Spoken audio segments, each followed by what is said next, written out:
Hello and welcome to this, hopefully the first in a small series of conversations about the coronation.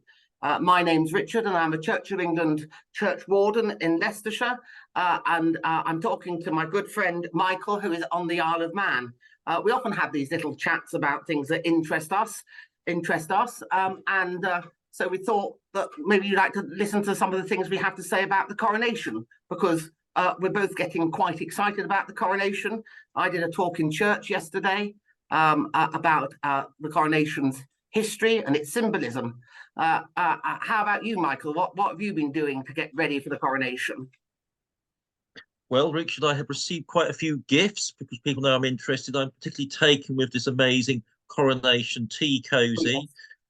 I have also been down to WH Smith's to buy the official programme, which is very good.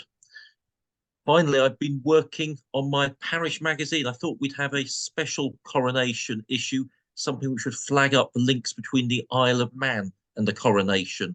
I was particularly pleased to find a link to King Edgar's coronation back in the 10th century. They produced a set of commemorative stamps in the Isle of Man back in 1974, its thousandth anniversary. And it tells the story about how the King of the Isles, that's roughly the King of Man now, helped row Edgar down the River Dee shortly after his coronation. Yes, it goes back a long way, doesn't it, Michael? I suppose I started yesterday with Dunstan's coronation of Edgar in the year 973. Edgar was, of course, the first king of all the English, and his coronation was some 20 or so years after he became king, in a way to confirm his rule over all of the English. I'm sure your lecture went extremely well yesterday. Have you had positive feedback?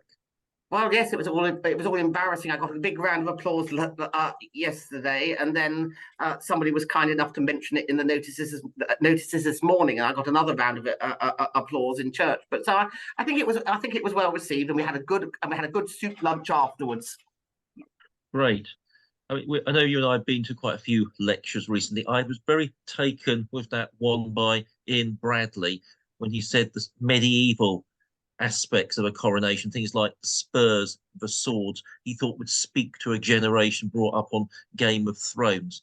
I know that you like the swords as well. What do the swords signify we're going to see at the coronation? Well, there are 4 coronation swords, as well as the sword of state. You have a bizarre ceremony in the middle of the whole thing, where 2 of the swords get swapped for each other, and that one gets redeemed for the cost of 100 shillings. But then there's Katana, the blunted sword, which is the sword of mercy, and then there's the sword of spiritual justice and of temporal justice. Well, I shall look forward to seeing those on Coronation Day. But the coronation is looking to the present as well. I think the presence of the Commonwealth is likely to be upped in this one. It was quite important back in 1953, all those visitors from the Commonwealth. And I've been doing a bit of research on the coronation dress and see that had emblems of the Commonwealth embroidered all over it, things like golden wattle from Australia. What sort of things do we think are going to mark the presence of the Commonwealth this time round? I suppose, like in 1953, when it was all just starting, there will be a big presence of Commonwealth leaders. In 1953, they had their own special processions, both to the Abbey and both in the Abbey. And they got prominent seating in the Abbey and in the processions, and the flags of the Commonwealth nations were also a part of the procession, as well as the Union flag. So I think we will see a lot of things, yeah. And I wonder at the concert, I think that's Sunday evening after the actual coronation, whether we'll see Commonwealth participation at that as well. I should think so. I think it's all going to be a very exciting weekend. It's not just what happens in the Abbey on the Saturday, but it's the whole weekend. Look, I'm looking very much forward to it. Thank you all for popping in, and maybe you might like to pop in next time when we talk about something else to do with the coronation. Goodbye.